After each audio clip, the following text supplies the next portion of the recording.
The professor that I had in my graduate program, which was at a seminary, she had us do the most interesting exercise, and it had to do with paper dolls. And in this exercise, we all were in a circle, and she had us each go around the circle, and we each were holding a paper doll. And every time someone's turn came up, we were to say something negative. And so every time we heard that negative comment, all of us together would fold a corner of the paper doll. And so, you know, we kept going around and around and around, and until finally our paper dolls were like this big, and they were tiny, and they were really crumpled. And then she had us go around, and every one of us had to say a positive comment, an uplifting, life-giving comment. And with that though, every time that happened, we had to count 5 of them before we could unfold 1 wrinkle from our paper doll. And so as you can imagine, it took a very long time for 5 comments per wrinkle for us to unfold and completely dismantle all of the folds originally in that paper doll. And you know, we got to the end and our paper dolls were like shriveled little crumpled messes, and they still had wrinkles. And so the lesson that she wanted to drive home was that even if you counteract negative comments or discouraging remarks, even if you counteract that with 5, you know, statements of blessing and encouragement and joy and compliment, you are still gonna be left with those wrinkles, and that it leaves a mark. And so I think it's just such a powerful reminder, especially as parents, for us to remember, you know, the weight that we carry. We know from the word, it says that life and death are in the power of the tongue. And I think I'm constantly needing a new revelation of just how much weight that carries, especially as a wife and a mother. And then I think about my clients. I need to be so careful with how I communicate and that I'm speaking words of life. I love reading all books by John and Stacey Eldridge. I don't know if you're a fan, but they write the most amazing books on just kind of femininity, masculinity, and God. And what he really does well and has helped me a lot is to know kind of the central question that each of us are asking in our own hearts. And for women, it is, am I lovely? You know, so behind the little girl who's twirling in her dress with all of the frills and she's showing off, you know, she's like, she'll go to her dad and be like, what do you think, Daddy?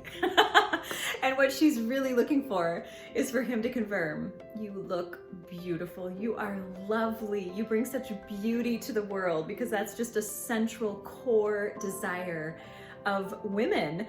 And then for the men, the question is, do I have what it takes? And so, you know, I think about even my son this morning. He's going off to camp for the first time this year, and he got vulnerable with me, and he was kind of even tearing up a little bit, and he was saying, Mom, I'm just really nervous about camp. And I was like, I wonder what he's nervous about. And so I asked him, and he wasn't able to tell me exactly why, but I had this thought, he's probably asking the central male question, which is, do I have what it takes? And so I just decided to respond to that question. And so I said, you know what, honey, I believe in you.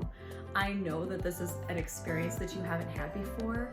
And I also know that you are strong and brave and courageous and confident, and you're a good friend, and you're gonna have lots of people around you teaching you the ropes. And so I totally believe that you can do this, and you're gonna come home and be like, I can't believe I did that. His tears kind of like subsided. I could tell he was zeroed in on what I was saying, because I was speaking directly to the yearning in his heart, that question, Mom, can I do this? Do I have what it takes? And so I think about that when we think about the power of the tongue. It's like we have to tread so carefully that we don't communicate the opposite. And so just like our paper doll exercise, I don't want my sons, you know, in my family to walk away ever with a comment from me that disempowers them or causes them to question themselves and what they bring to the world. Of course, I'm not going to be a perfect parent. I've already blown it a ton. I have yelled. I have lost my patience. I've done all the things that parents do. And I think the difference is that we just build awareness, right? We fail forward. And with my daughter, I don't want her to ever feel like she's not beautiful and lovely, and bringing that to the world. And of course, I don't mean simply in her outer self. I mean with the essence of her heart, the essence of who she is. She is lovely, and she is just beautiful on every level. And so with this paper doll exercise, I think it's a really fun activity to do with your family. It can be so powerful, I think, too, for the kids. So this is just an encouragement to you to do the paper doll exercise and to really embrace that question behind the question, as I like to say, when your kids or even your husband or wife or family member, when they come to you and they're looking for that affirmation, you can almost always trace it back to the central question that they're asking, which is, do I have what it takes, or am I lovely? So as you go forward this week, I would like to challenge you to do the paper doll exercise, maybe as a whole family, where you go around and you do the negatives, and then you go around and do the 5 positives for every negative, and really consider, that Bible verse of how death and life are really in the power of the tongue, and to really just commit as a family to have an encouraging and uplifting environment.